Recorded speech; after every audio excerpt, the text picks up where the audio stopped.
আসসালামু আলাইকুম।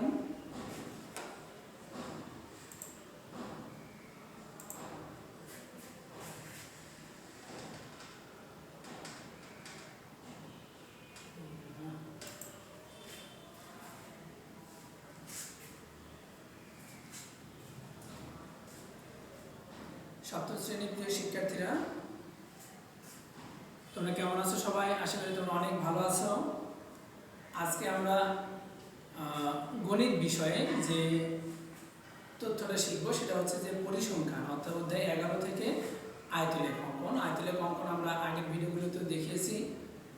আজকে আমরা দেখব যে আয়তলেখ অঙ্কন করে আয়তলেখ থেকে আমাদের কিভাবে প্রচুরকটা নির্ণয় হয় এবং এর বর্ণনাটা। তার মানে কোশ্চেনে সামটাইমস তোমার থাকবে আয়তলেখ অঙ্কন করো এবং এখান থেকে প্রচুরক নির্ণয় করো। তো আয়তলেখ থেকে যখন শুধু প্রচুরক কথাটা উল্লেখ থাকবে তখন ডেফিনেটলি তোমার বর্ণনায় সেটা সুন্দর করে উঠাইতে হবে। আর যদি প্রশ্ন উল্লেখ থাকতো যে আয়তলেখ অঙ্কন করো ও প্রচুরক নির্ণয় করো, তাহলে আমরা আয়তলেখটা অঙ্কন করে প্রচুরক নির্ণয় করব। বর্ণনায় শুধু আয়তলেখ অঙ্কনটা বর্ণনা আমরা দিব, কিন্তু প্রচুরক নির্ণয়ের বর্ণনা আমার দেওয়ার কোনো প্রয়োজন নেই। ওকে,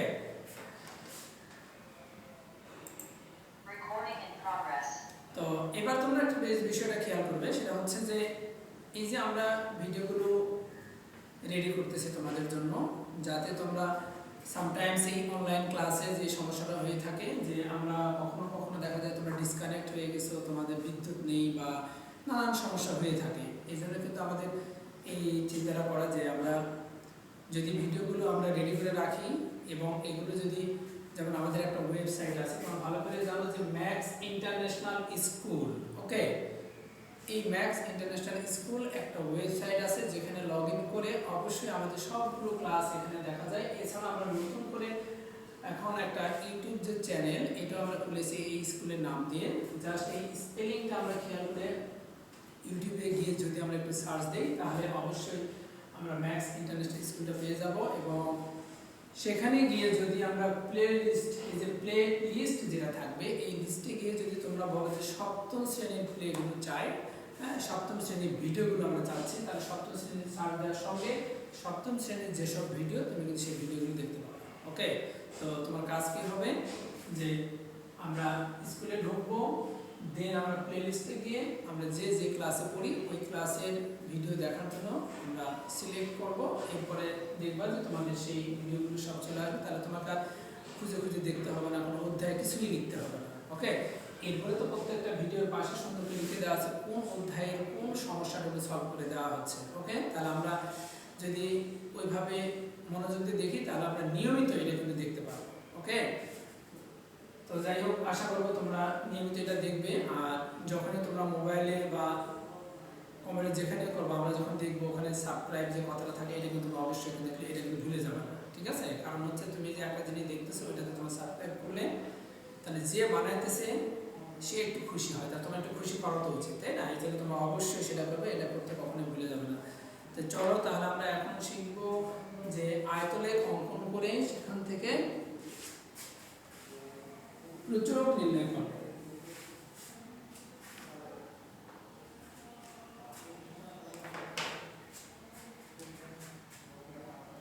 তাহলে প্রশ্নটা হচ্ছে তোমার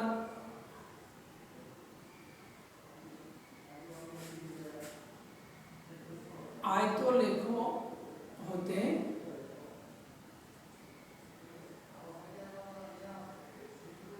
প্রচুরক নির্ণয় করো। আয়তলেখ হতে প্রচুরক নির্ণয় করো।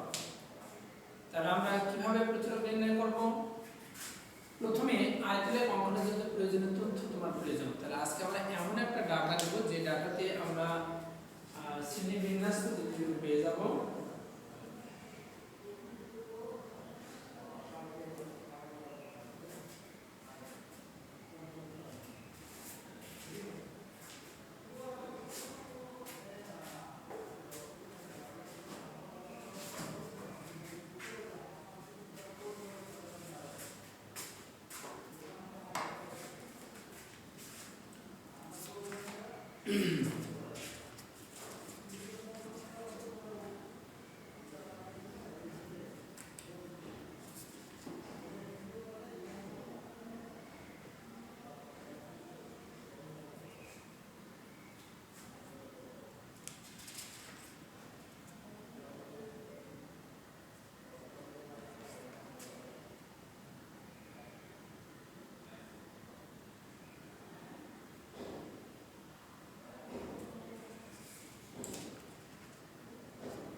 সুন্দর একটা তথ্য আমরা নিচ্ছি।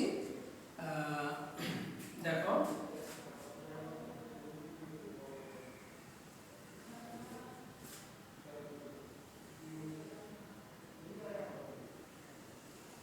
সবসময় আমরা যে জিনিসটা চেষ্টা করবো সেটা হচ্ছে যে এখানে যে আমাদের শ্রেণী ব্যাপ্তি যে তথ্যগুলো আমাকে লিখতে হবে, এর জন্য এটাকে একটু মোটা করে নিয়ে নিলাম, জায়গা হবে। ওকে, আমরা লিখতেছি কি শ্রেণী ব্যাপ্তি, এবার কি লিখতেছি গণসংখ্যা, এরপরে এটাকে দেওয়া হচ্ছে অবিচ্ছিন্ন শ্রেণী ব্যাপ্তি।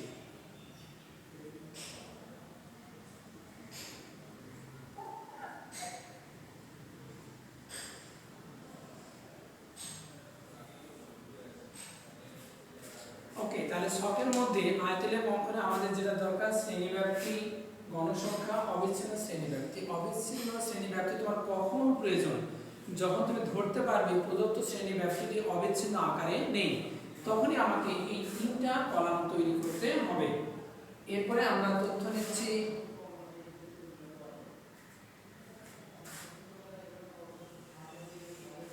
এক, দুই, তিন, চার, পাঁচ, ছয়, সাত, আট,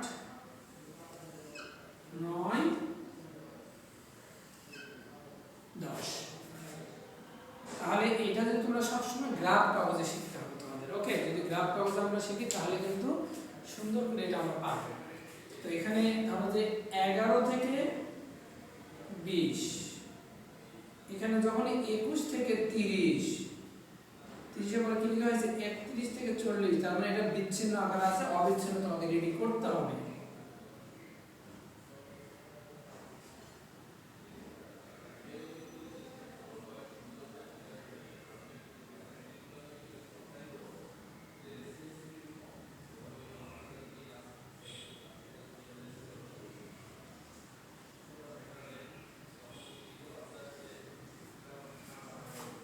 ওকে, এবার দেখো গণসংখ্যা কিন্তু তোমার দেওয়া আছে 10, 20, 35, 10, 20, 35, 20, 15,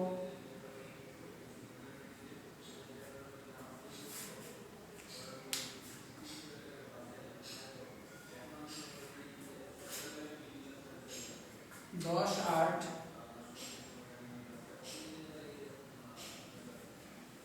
5, 3। তাহলে 17 নাম্বারটা আমরা করতেছি যে 17 নাম্বারে আমাদের কি ছিল আয়তলেখ অঙ্কন করে তার প্রচুরক নির্ণয়। হ্যাঁ, বই থেকে আমরা নিলাম। তাহলে এটা আমাদের কি প্রয়োজন নেই, যদি প্রয়োজন না থাকে তাহলে এটা রাখার দরকার নেই। ওকে, তাহলে অবিচ্ছিন্ন কি দুইটা নিয়ম করা যায়। এখন এটা লিখতে পারো তুমি এখানে এক কমাই দিয়ে 10 থেকে 20, 20 থেকে 30, 30 থেকে 40, এই এক বাদ দিতে পারো। তো তখন কি হয়ে যায় আমাদের একটু কষ্ট হয়ে যায়, না দিয়ে আমরা কি করব, সব থেকে তোমাদের জন্য ভালো যে এখানে 0.5 কমাবো, এখানে 0.5 বাড়াবো। অর্থাৎ যে 11 থেকে 20 এটাকে আমরা লিখতেছি 10.5 থেকে 20.5, তার মানে ব্যবধান কত 10। এটাকে বলা হচ্ছে কি তখন অবিচ্ছিন্ন শ্রেণীব্যাপ্তি। তো এভাবে আমরা করব, নিম্ন সীমাতে 0.5 কমে যাবে এবং উচ্চ সীমাতে 0.5 বেড়ে যাবে। এখানে 20.5 থেকে 30.5 আর কিন্তু তোমার দেখতে হবে না, এখানে 20.5 থেকে 30.5, এখানে 30.5 থেকে 40.5, 40.5 থেকে 50.5, 50.5 থেকে 60.5, 60.5 থেকে 70.5, 70.5 থেকে আমরা দিব 80.5। এর পরবর্তীটা করে ফেলো।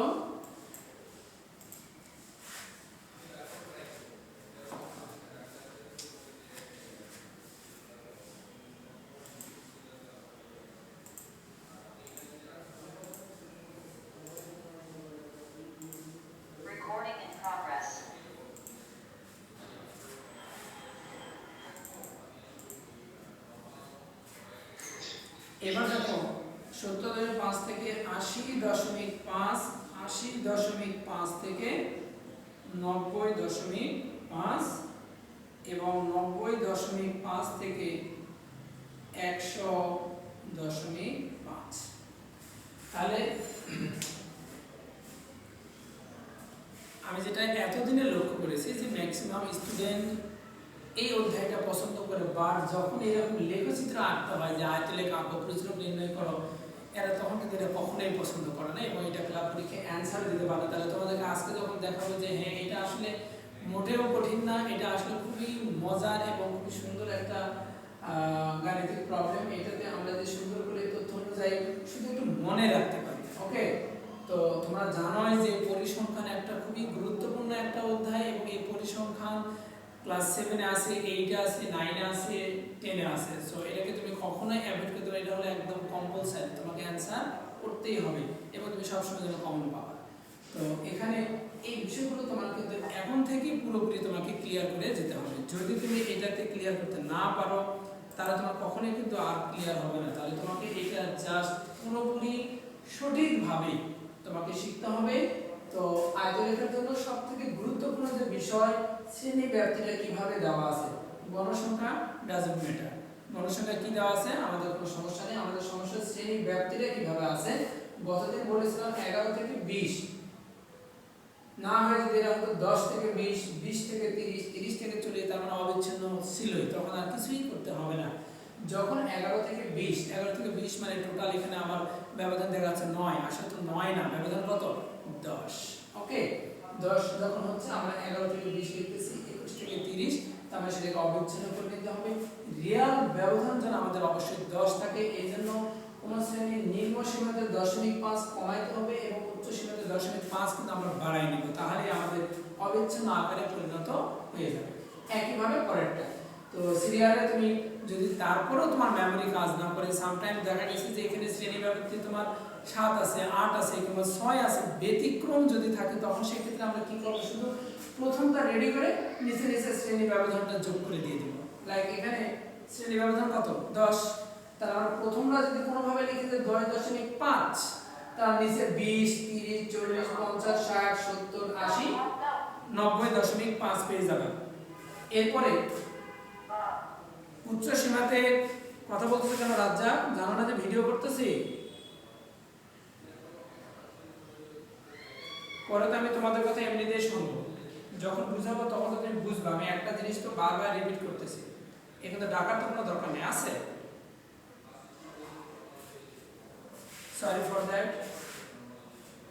তাহলে আমার নিম্ন সীমাতে যেহেতু শ্রেণী ব্যবধান 10, 10 করে বৃদ্ধি করে লিখে দিলি তোমার হয়ে যাচ্ছে। উচ্চ সীমাতে সেম টু সেম 20.5, 10 যোগ করে 30, 40, 50, 60, 70, 80, 90, 100, তোমার ভুল হওয়ার কোনো চান্স থাকবে না। ওকে, তাহলে আমরা কিন্তু সুন্দর করে শ্রেণী ব্যাপ্তি নিয়েছি, গণসংখ্যা অবিচ্ছিন্ন শ্রেণী ব্যাপ্তি। এখন আমাদের পালা হচ্ছে যেটা লেখচিত্র অঙ্কন করে আমরা প্রচুরক নির্ণয় করব এবং বর্ণনাটা শুধু প্রচুরকের দেব।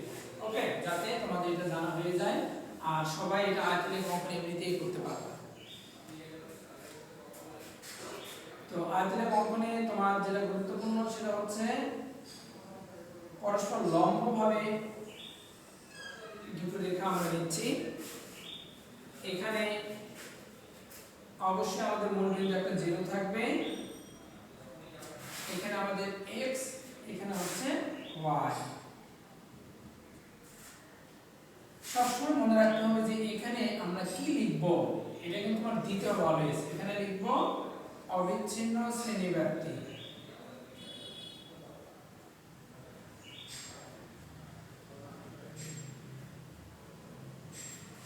অবিচ্ছিন্ন শ্রেণীব্যাপ্তি, এখানে কি লিখব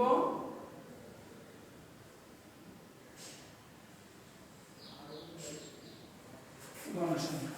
তাহলে x অক্ষ বরাবর অলওয়েজ অবিচ্ছিন্ন শ্রেণীব্যাপ্তি আর y অক্ষ বরাবর হচ্ছে আমাদের গণসংখ্যা।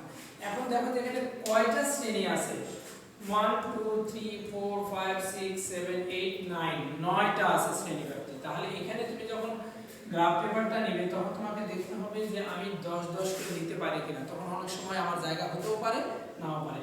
এই জন্য আমরা একটু ছোট করে নেই, যেমন প্রতি এখানে তো শ্রেণী ব্যবধান কত 10, তাহলে এখানে যদি আমি 5টা ঘর নিয়ে নিই, হ্যাঁ 5 ঘর পর পর যদি বিন্দুগুলো নেই তাহলে 5টা ঘরকে আমি 10 ধরতেছি, তো এক ঘরের মান কত 2। এই হিসেবে যদি আমরা নেই, প্রথমে এটা নিলাম, এটাই তোমার হচ্ছে 10.5 কল্পনা।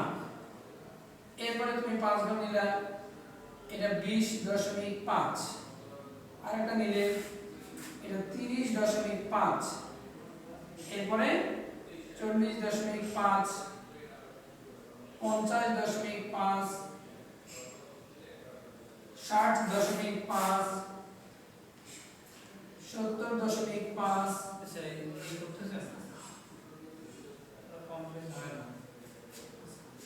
80.5, 90.5, এরপরে 100.5।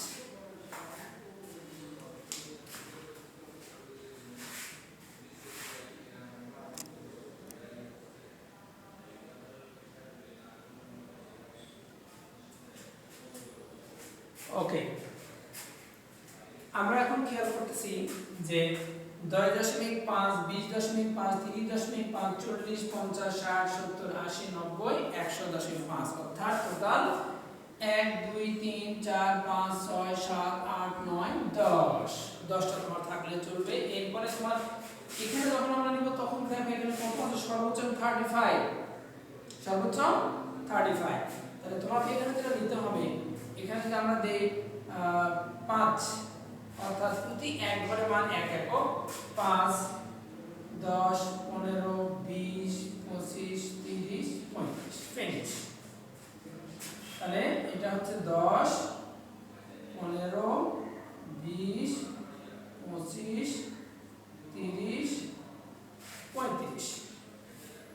এখন তোমার সুন্দর করে আয়তের একটা অঙ্ক তুমি ভালো করে জানো। প্রথমে 10.5 থেকে 20.5, এখানে কতজন আছে 10, তাহলে ঠিক 10 বরাবর আমাকে একটা আয়তের লব এঁকে ফেলতে হবে, কমপ্লিট।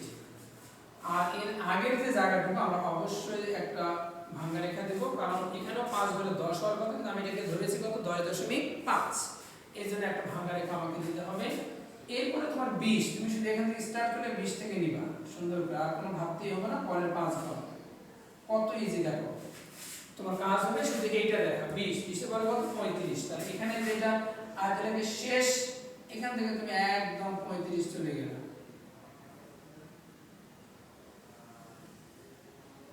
এই এবারে আবারও 20, দেন কত 15,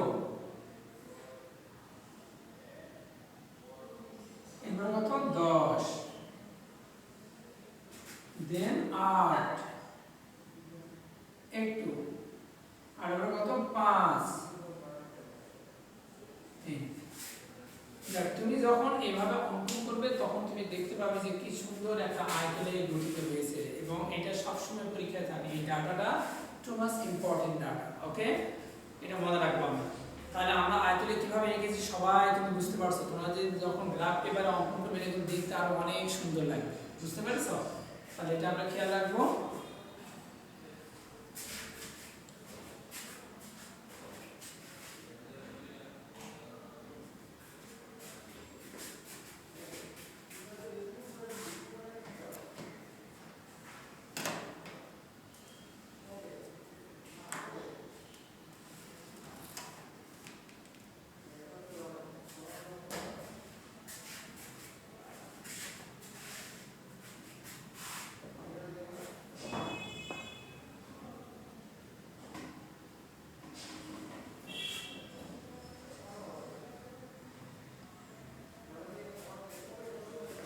এখন আমাদের পালা কি, যে এখান থেকে প্রচুরক নির্ণয়। তাহলে আমাদের আয়তনের গণনা হয়েছে প্রচুরক। প্রচুরক অর্থ কি, যে টাওয়ারটা সবথেকে বড়, তার মানে এখানে প্রচুর পরিমাণে গণসংখ্যা আছে। কত এটা 35, তাহলে এটাই হচ্ছে আমাদের প্রচুরক শ্রেণী।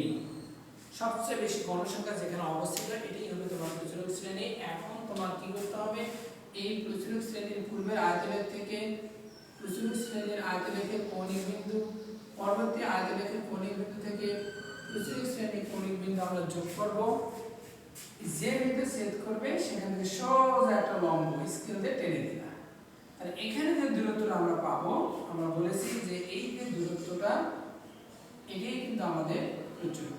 এটাকে আমরা কি বলতেছি? উচ্চতা। তাহলে এটা তুমি কিভাবে বের করবে? এটা তুমি এখানে কিন্তু তোমার যে ঘরগুলো আছে এটা তুমি কাউন্ট করবা। যেমন এখানে 30.5 এক দিলে, ধরো যে 31.5 আরো এক দিলে 32.5, এরপরে পুরোপুরি এক যায়নি, তার মানে 33। তারপরে আমাকে কি লিখতে হবে? অবশ্যই প্রায় দিতে হবে। কি দেবে এটাতে? প্রায়।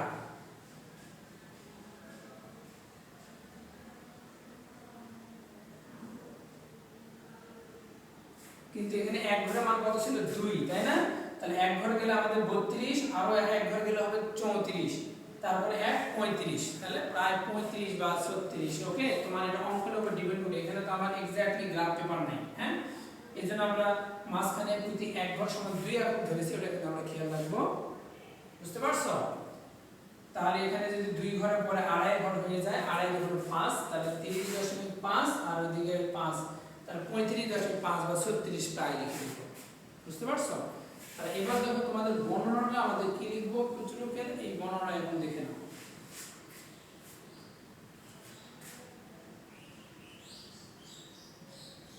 বর্ণনার জন্য তোমাকে বলতে হবে, ছোট্ট কথাটা সবসময় খেয়াল রাখতে হবে।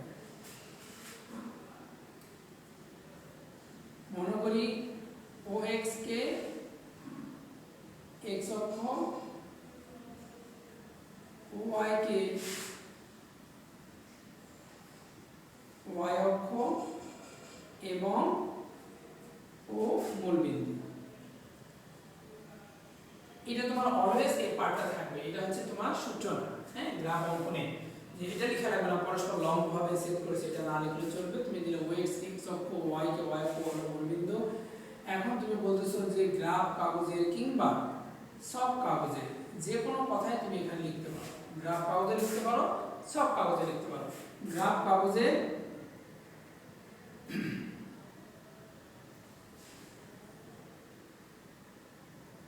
x অক্ষ বরাবর, x অক্ষ বরাবর আমরা কি নিয়েছি? শ্রেণীব্যাপ্তি। কিভাবে নিয়েছি? প্রতি, সহজ করে লিখে দিলাম, এক ঘর সমান সমান 2 একক। এক ঘর সমান 2 একক ধরে অবিচ্ছিন্ন শ্রেণীব্যাপ্তি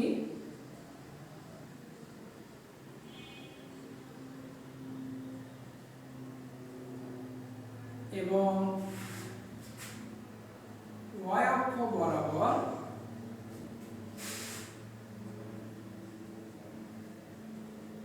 প্রতি এক ঘর সমান সমান 1 একক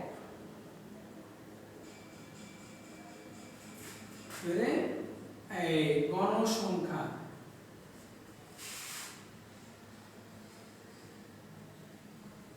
স্থাপন করে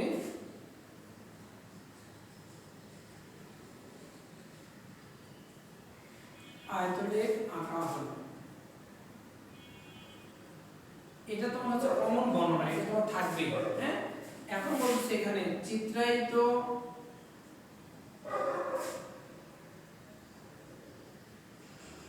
আয়তলেখ থেকে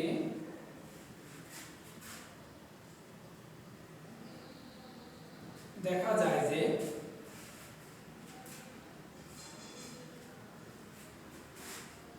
বেশি সংখ্যক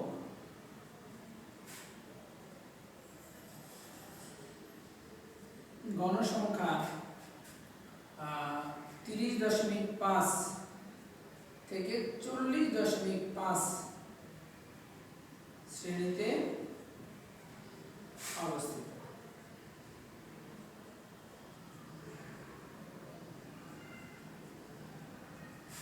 সুতরাং প্রচুরক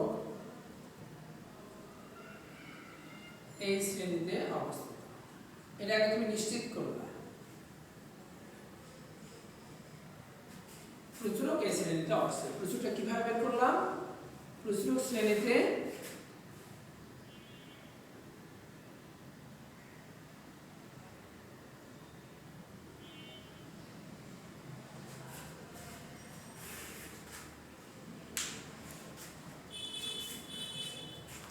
একটা সহজ কথা লিখবো, তোমরা সুন্দর করে লিখে ফেলো। সুতরাং প্রচুরক এই শ্রেণীতে অবস্থিত। এরপরে যে আমাদের ভাষাটা হবে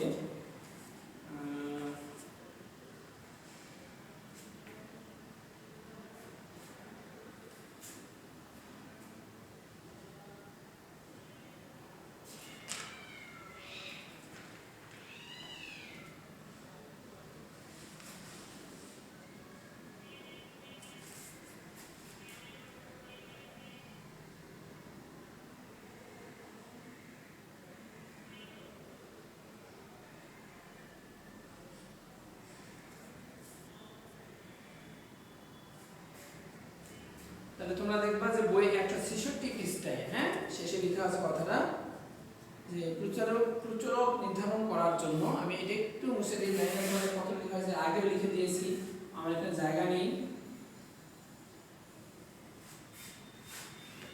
এরপরে হ্যাঁ এরপর থেকে যে কথা লিখতে হবে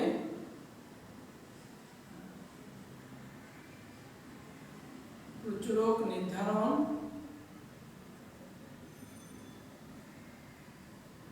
করার জন্য এই যে আয়তনের কৌণিক বিন্দু থেকে আড়াআড়ি করার জন্য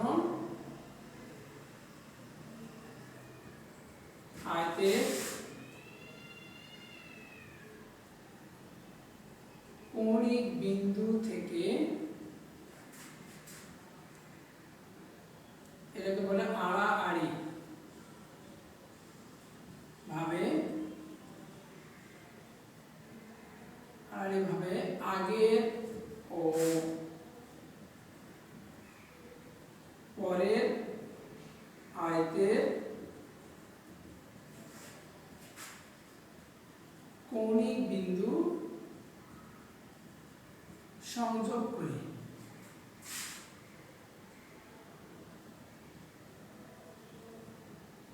তাহলে যে বিন্দুতে ছেদ করবে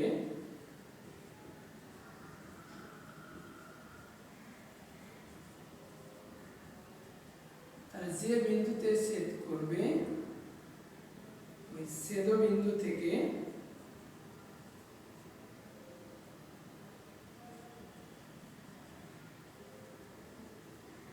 x অক্ষের উপর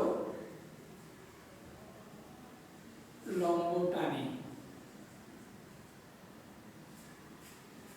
x অক্ষের উপর আমরা কি করব?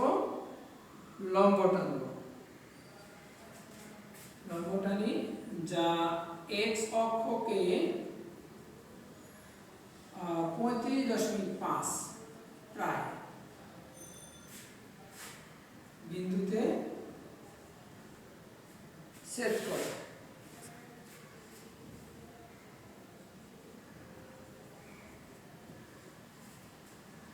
পরে লিখে দিলাম সুতরাং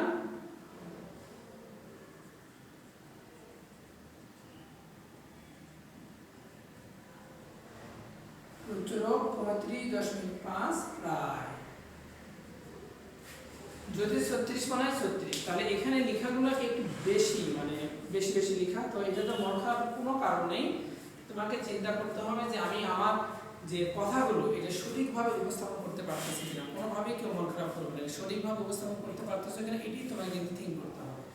যে প্রচুরক নির্ধারণ করার জন্য আয়তের কৌণিক বিন্দু, আয়তের কোণটা দিস, এই আয়তের কৌণিক বিন্দু থেকে আড়াআড়ি ভাবে দুটি দাগ টানা হয়েছে এবং এই আড়াআড়ি দুটো দাগ যে বিন্দু ছেদ করলো ছেদ বিন্দু থেকে x এর উপর একটা লম্ব টানা হয়েছে। এই লম্ব x অক্ষে যে বিন্দুতে ছেদ করলো ওই ছেদ বিন্দুর যে মান, ছেদ বিন্দুর মানই হবে প্রচুরক, ছেদ বিন্দুর মানই হবে প্রচুরক। ওকে, তো আই থিংক সো एवरीवन বুঝতে পেরেছো। এটাই ছিল তোমার আয়তলেখ হতে প্রচুরক নির্ণয়। আয়তলেখ অঙ্কন করবে এবং সেখান থেকে প্রচুরক নির্ণয় করবে।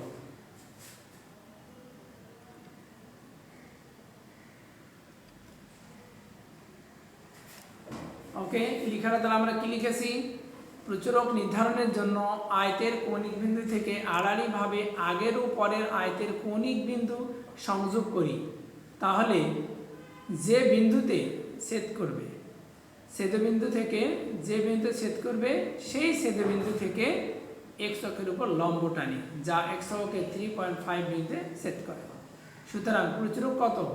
35.5 প্রায় 35.5 প্রায়। তাহলে আমরা দিয়ে দিই এখানে ছেদ করবে সেই ছেদবিন্দু থেকে x অক্ষের উপর লম্ব টানি যা x অক্ষকে এত বিন্দু ছেদ করে, সুতরাং প্রচুরক 35.5। লেখাটা আমরা সুন্দর করে লিখে নেব যাতে কোনোভাবে ভুল না হয়।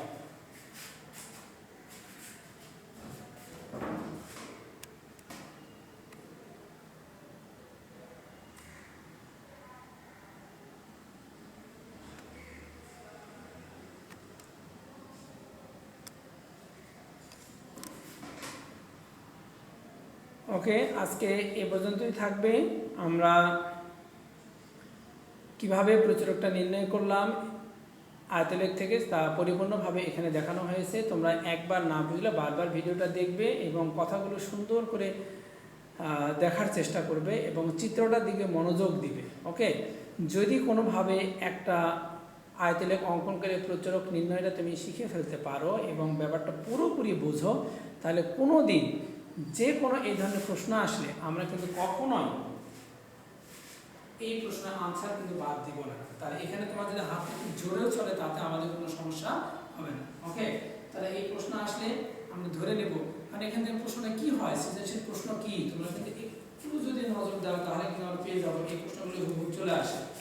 লাইক এখানে ধরো যে 20 নম্বর একটা সৃজনশীল, সপ্তম শ্রেণীর 20 জন ছাত্রের গণিতে প্রাপ্ত নম্বর দেওয়া আছে, উপাত্ত কত প্রকার কি কি আমরা ভালো করে জানি।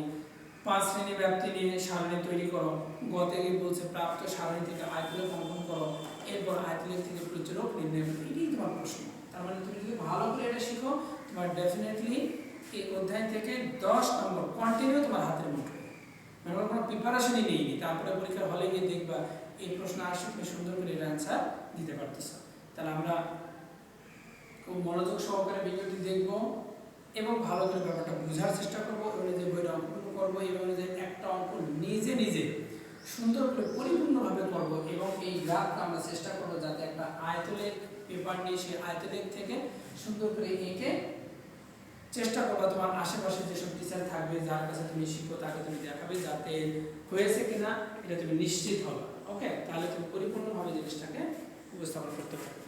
ওকে, সবাই ভালো থাকো, সুস্থ থাকো, আল্লাহ হাফেজ।